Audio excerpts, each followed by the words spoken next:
Yeah, so it's a little harsh, guys. So I hope I got that story across, and I hope my phone's not going to keep cutting out because I'm getting a sign coming up, clean your phone, then it just turns my phone off. That could be a virus, hopefully not.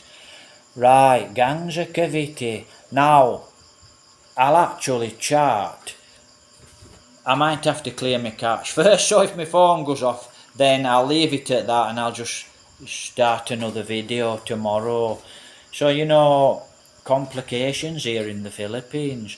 So, really, you know, tell you about the girls. Well, when I actually met the girls in the Great Mall of Asia, I more or less told you about it, but they were quite nice girls, and the reason they actually took me back to Melino Cavite is actually because the pastor told me, he said the reason they actually fetch you back to Cavite, Melino Cavite, is because they trusted you.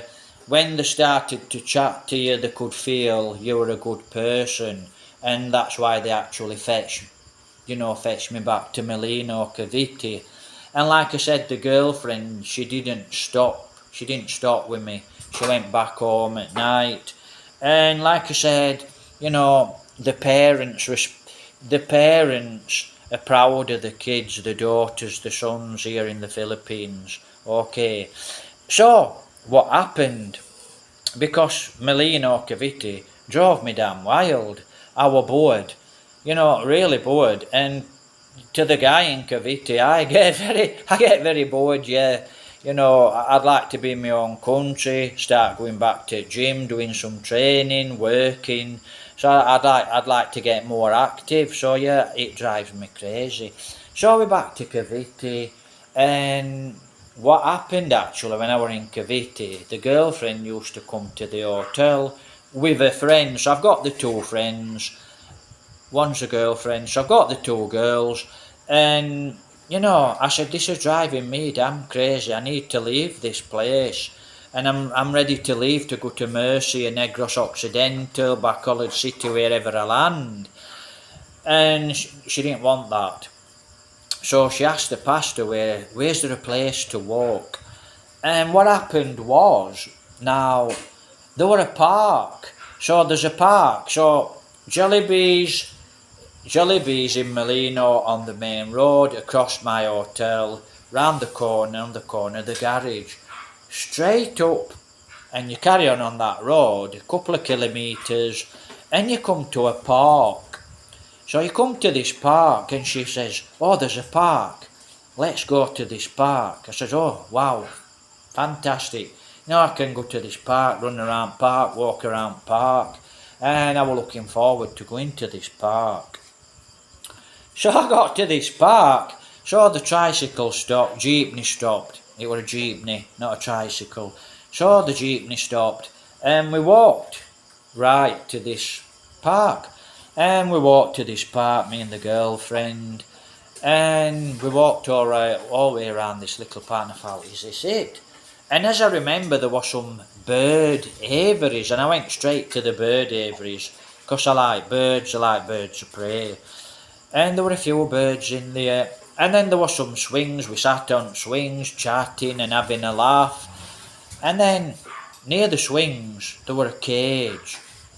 And it was a steel cage. And in this cage, yes, we know, immigration. So, this cage was a monkey. And I saw this monkey and I thought, wow. And this monkey's a fairly big monkey. And I'm sure it could absolutely tear your arms off and your legs. They're a really strong animal, a monkey. And it was a fair-sized monkey. And I thought, wow, this monkey's in this cage. And I didn't like to see him in this cage. It's a little cage. And I thought, why have they put that monkey in a little cage? For me, that is very cruel. And I kept thinking about this monkey. And when we went back to my place, back to my hotel, we went to Jollibee's, got something to eat, got a coffee, took it back across to the hotel. And I'm thinking about this monkey. Anyway, next day I got chatting to the pastor and he asked about this park. And I said, yeah, we visited the park and I told him there were a monkey. I said, there's a monkey in a cage. I feel like going back to the park later on tonight and breaking the cage open and letting the monkey go, because I don't like to see him locked up in this cage. He says, but if you let the monkey out, if you do go back and you break into this cage and you let the monkey out, you know, he's basically, he's round people. He'll probably make a nuisance of himself, you know. He'll be running around the streets, he'll be climbing up people's houses, and basically, you know, they'll probably come and shoot him. And I thought, well, he's got a point. Or they'll probably come and they'll catch him and they'll put him back in this cage. And Tagaitai. I thought, well, he's got a point. So I'm still thinking about this monkey weeks after, a couple of days after. So me and the girlfriend, I'm chatting to the pastor. And it's the pastor's tuanum, pastorium, pastor, man, both man and wife, husband and wife, they're married and the pastor's okay in Molino. And they booked us this holiday, right? So they booked us this hotel in Tagaitai, because I told the pastor, I want to see a volcano while I'm here in the Philippines.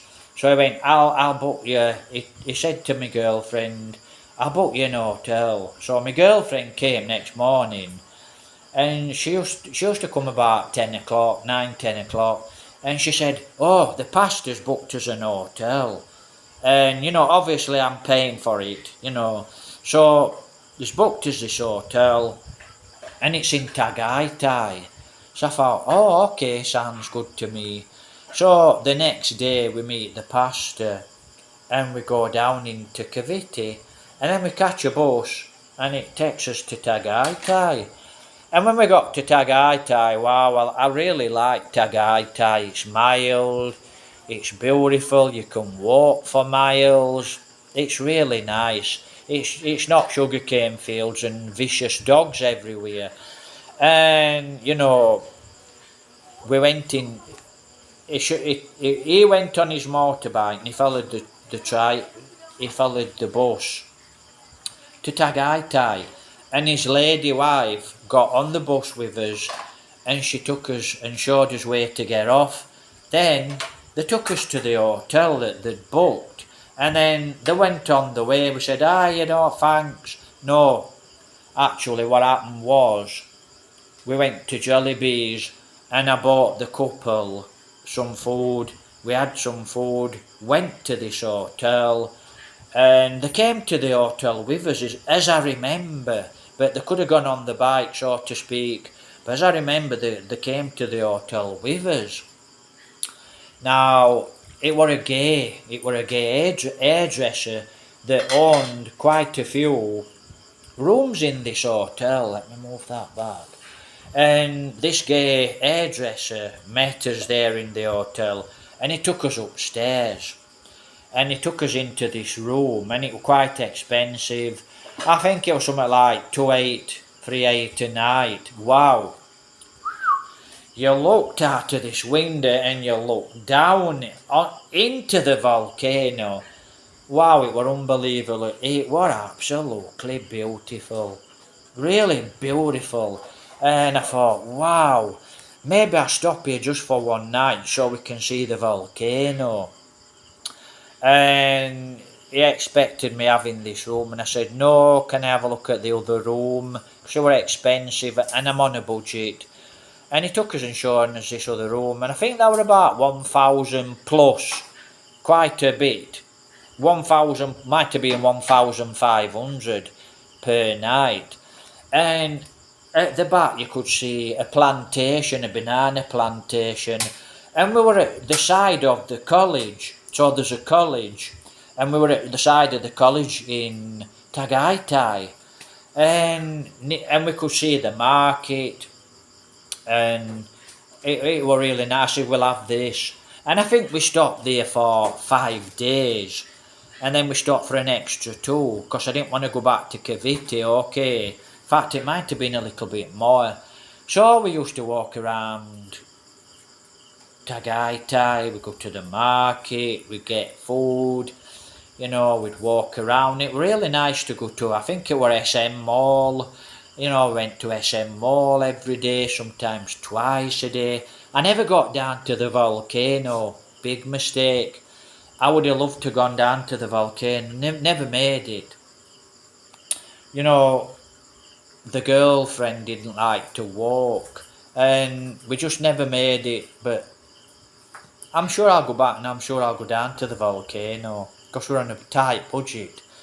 So we walk around, and it's really nice, and the hotel's got a swimming pool in it, and we went to the swimming pool a few times, and it was just a really nice place, Tagaytay. And just go for food every day, sometimes once, twice a day, go for food. Really lovely place. And we went to Mahogany Market, and let me have a look. So it were really, really nice, Tagaytay. And I can remember this night we come back. It probably about 7, 8 o'clock at night.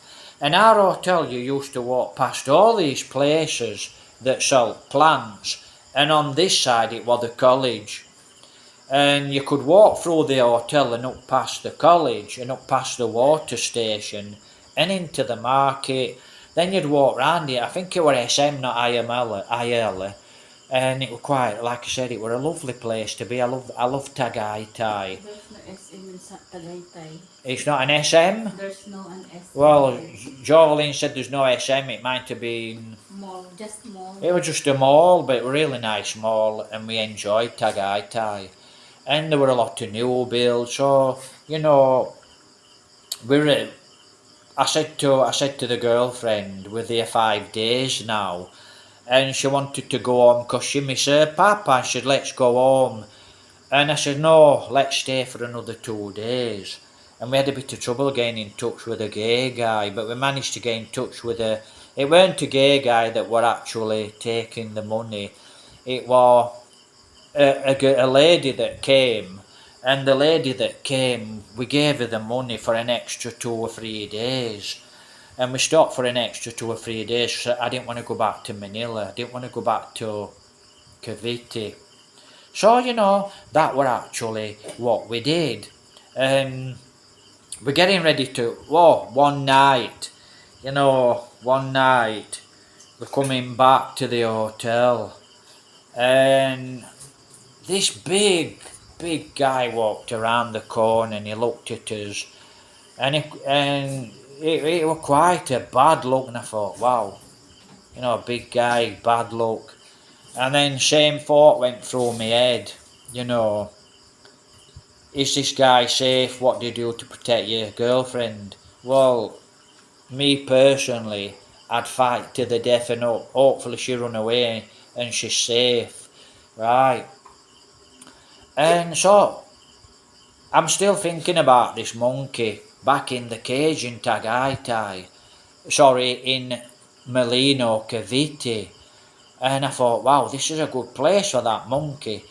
If I go back to Molino, Cavite, and I get the monkey, and I bring the monkey here to Tagaytay, there's a lot of jungle and a lot of countryside.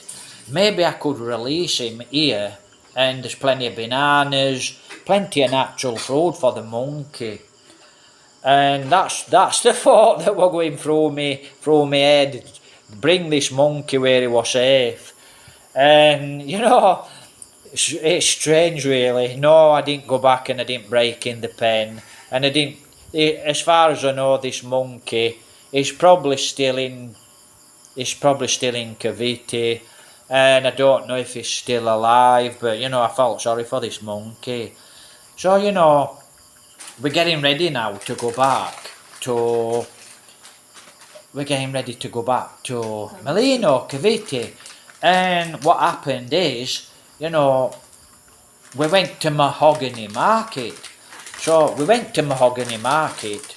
Mahogany Market's a meat market. So we got on this tricycle, actually got on a jeepney. Got on a jeepney and we got dropped off at Mahogany Market. And we got off this jeepney, and we walked down to Mahogany Market. Now Mahogany Market's like in a square like that, you know. And you walk in and you walk in and you walk around it. It's like just different market stalls, and there's just a road around it, and it's in the open. And I'm walking down the road, and there's a big lump of meat, and it's chucked. They've just chucked it on grass where Mahogany Market is. And there's this dog, and he's a big lump, this dog. He's quite a big fat dog. And he's going his gnashes, and you can see his teeth. So he's actually got his teeth, and he's eating this rotten meat, this raw meat. And I thought, my God, if that thing actually bites you, or bites me, or the girlfriend, we're dead. We're definitely dead. And he was looking at us, this dog, and I thought, my God. And that's probably the only dangerous dog I saw in Tagaytay. That's the only dangerous one I saw. And we walked around and went to this place, and I said, ask how much the meat is, because we wanted a lot of meat, and we did fetch a lot of meat back. And the girlfriend's mama said, fetch X amount, so many kilos, and we fetched so many kilos back. And it were a big bag of meat. So I said, might have been 5 or 6 kilo of meat. And I said to the girlfriend, ask this guy. And she asked this guy. And I thought, oh, it's foreigner price. So I went up to the next one. And I said, hello, miss, you know how much the meat. And it were a lot cheaper. So we bought off this lady in Mahogany Market in Tagaytay. So now I've got this bag of rice. And I've got half a bag of rice, because I bought a bag of rice, a big sack of rice, when we actually landed in Tagaytay, because we did our own cooking in the apartment, and it was a lovely apartment. The apartment was lovely, the hotel was lovely, Tagaytay. I absolutely I'd love to live there, really beautiful. I really like Tagaytay. And you know, so I've got half a bag, big bag. I've got half a bag of this rice, which I said, oh, we'll leave this rice. No, we'll take the rice. I'll give this to my mama. And then so we've got this big bag. So now from Mahogany Market, we set off back, and I've got about 200 English pounds on me, and I'm low on money now. And I've got 200 English pounds on me. We go to the mall, to the money exchange, and I exchange this money, and it's just a law. The day for it were high, and I missed the day before, and it were low, you know, it weren't worth a lot. Me 200 quid, 250 quid, it weren't worth a lot, so I got little pay, so. And we went and changed this money, and we went, and, you know, we packed all the stuff up. We got this big sack of rice. I thought, God. So I got this big sack of rice, big rucksack on my back. So I've got this big sack of rice, 5 kilo. I've got 5 kilo of meat from this meat market in Tagaytay. And then we've got this big drum of water, and it's about 3/4 full. And I said, oh, we'll leave this water. No, I'll give this to my mama. So I've got this big bag of rice, 5 kilo, you know, 5 kilo of meat. Right, my phone keeps turning off. I hope this is going to make a video. Don't know what's happening to this phone. Right, I'm going to have to go on to Catch and Clear Catch. I've got all these things, hopefully. I'll have to recap. So I've got water, 5 kilo of meat and rice, big rucksack on my back. And I'm carrying all the girlfriend's stuff. I won't let the girlfriend carry anything. Right? I will not let her carry anything. So I'm used to pain anyway. So I'm used to pain in muscle pain. And I'm carrying all these stuff and we walk up into Tagaytay and we catch a bus into